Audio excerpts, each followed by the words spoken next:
Өтірік айтып, алдаған болсам, қарапайымдылау болмаған болсам, сендерге сәлем бермеген болсам, сәлемдеріңді алмаған болсам, кешіріңдерші адамдар.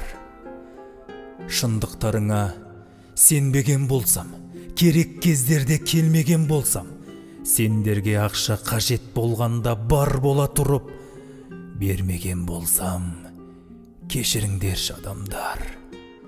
Еш жақсылық қылмаған болсам, жақсылығымды бұлданған болсам, мал мүлік алтын ақша түгелі, ұйқыларыңды ұрлаған болсам, кешіріңдерші адамдар. Келемеш қылып ойнаған болсам, қара басымды ойлаған болсам, бастарыңа күн туған кезде, туған күнімді тойлаған болсам, кешіріңдерші адамдар. Өтініштеріңе өй деген болсам, арам ниетті ойменен болсам, дос түгілі дұшпандарыма ашумен қатты сөйлеген болсам, кешіріңдерші адамдар.